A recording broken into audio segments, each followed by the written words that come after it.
Pillar number two is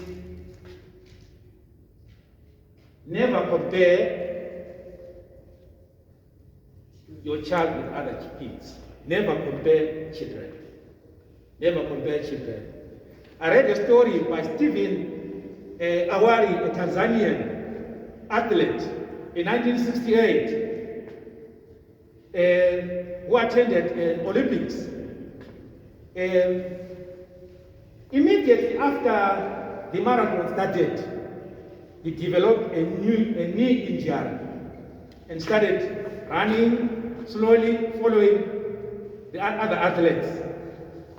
And then he arrived 1 hour after the presentation had already taken place.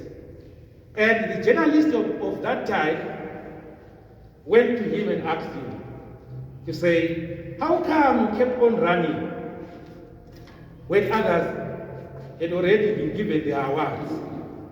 He looked at them eyeball to eyeball and said, when my country paid my air ticket and sent me to the Olympics, they did not send me to come and compete. They sent me to complete my race. They sent me to complete my race. So what I'm saying is that every child has a race that he has to complete.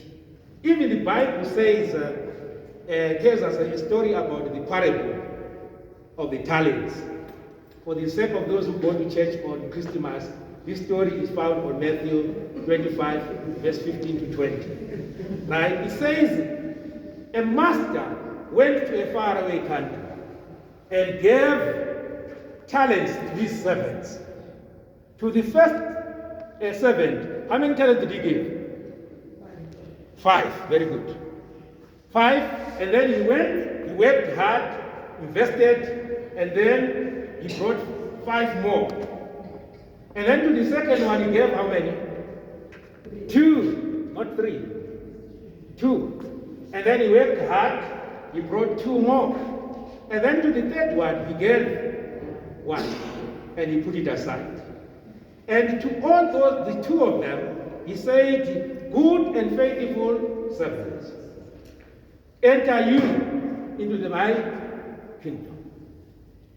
Why? He did not expect them to perform miracles. He actually, in the first place, he gave them according to their talents.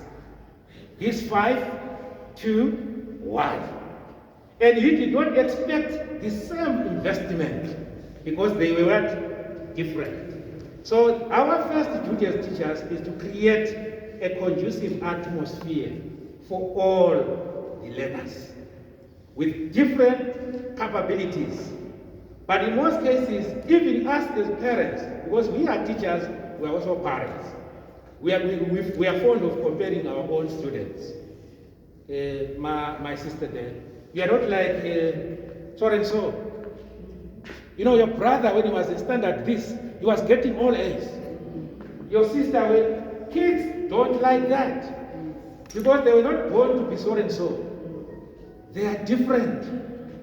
So our duty is just to encourage them to run their race and complete it. I remember the other time when I was, after buying my car, the Ranex, it was new by then, Mr. Kawu. I was traveling to Zimbabwe. And then after passing the Tropic of Cancer, a Ranex, this one, Master 3, just to pass, boom! Then I wanted to show the driver that my car was also new. I started, accelerating, following, racing with him. About 10 kilometers racing. He didn't know that I was racing. Right.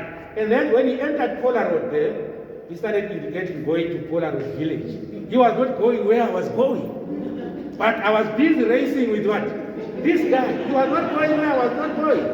I was just competing. So what I'm saying, ladies and gentlemen, is that in this race of life, we join at different rates and move at different rates and exit at different rates. We are all different.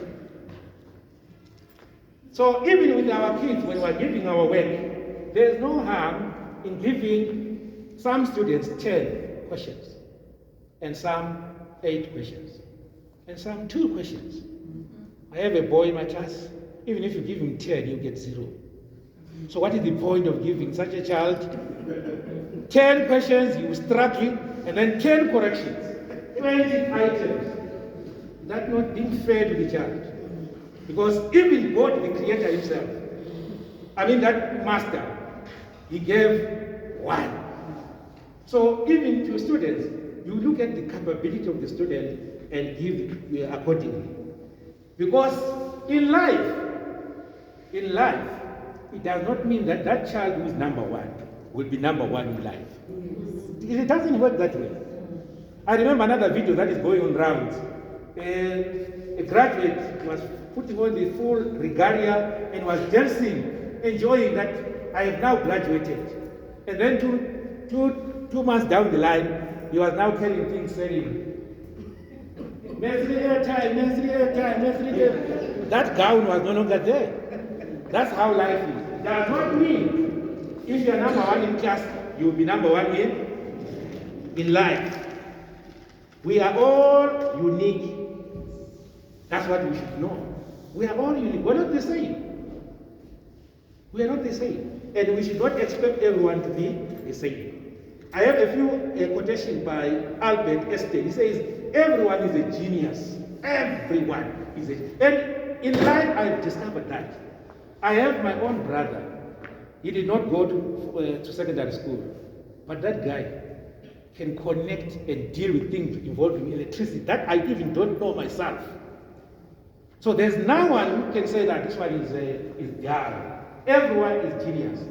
But if you judge a fish by its ability to climb a tree, it will live its whole life thinking that it is stupid because you are judging it wrongly. It was not created to climb a tree.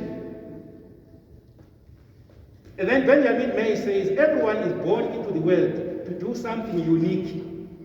If it is not done, it will never be done. In other words, when you are created here on this earth, God had a purpose to say, Mtiso is going to accomplish this assignment. And if that assignment is not accomplished, it is not going to be done forever. Because you and you alone were created for that. Say, I hear you, Mr. Eden. I hear you. In other words, when we are teaching, ladies and gentlemen, let's use all the styles, learning styles. Some kids understand when they see. Some understand when they touch, when they hear.